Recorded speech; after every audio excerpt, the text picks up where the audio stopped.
या सगळ्या मुद्द्यावर जरांगे पाटील काय म्हणतात ऐकूया आपण. कधी का आता ठरलं का? आता काय त्यांनी घेतली का नाही घेतली का त्यांचा पक्षांतर्गतचा प्रश्न आहे. त्याच्यामुळे तो पहिला बी होताच आणि आता पण आहे. आम्हाला त्याचा काही फरक पडत नाही.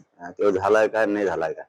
पण एक गोष्ट मात्र खरी आहे की अजितदादाला हे असले इगार का सुस्तेत कळत नाही की इतक्या जातीवादी लोक पोसायचे आणि राज्यात जातीय तणाव निर्माण करायचा ते अजितदादांना का कळत नाही. आणि त्याचबरोबर अजितदादांचे जे आमदार आहेत सगळे मंत्री आहेत यांना बी का लक्षात येत नाही की तुमच्या मतदारसंघातले म्हणजे जे अजितदादाचे राज्यातले आमदार आहेत मंत्री आहेत त्यांच्या मतदारसंघात जे मराठ्यांचे पोर आहेत त्यांना आरक्षणामुळे नोकऱ्या लागणार आहेत, शिक्षण मिळणार आहेत, राज्याच्या केंद्राच्या योजना मिळणार आहेत, सुविधा मिळणार आहेत, नेमक्या त्याच मिळू नयेत म्हणून तो हमेशा विरोध करतो मराठा समाजाला, मराठा समाजाच्या आरक्षणाला.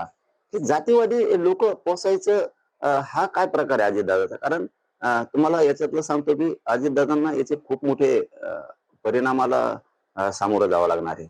अजितदादा प्रत्येक वेळेस प्रचंड मोठी चूक करतायत. कारण याला मंत्रिपद दिलं म्हणून म्हणत नाहीत आम्ही, कारण ही जातीवादी असणारे लोक पोसायचं काम कोण करतंय तर फक्त अजितदादा. का करतायत हे कळत नाही. मराठा समाजाच्या लेकराला कुठेतरी आशा लागल्या होत्या की अजितदादा आहे, शिंदे साहेब आहेत, ते आरक्षणाचा कुठं फाटा बसणार नाहीये, परंतु जे आरक्षणाला विरोध करते त्याला दिलं जातं हमेशा हमेशा. म्हणजे याचा अर्थ असा होतो की जातीवादी लोक पोचण्याचं काम जाणून बुजून अजितदादा करतायत का अशी शंका यायला लागली. पण मला याच्यात लोकशाही मराठी ऐका, पहा, जागरूक रहा.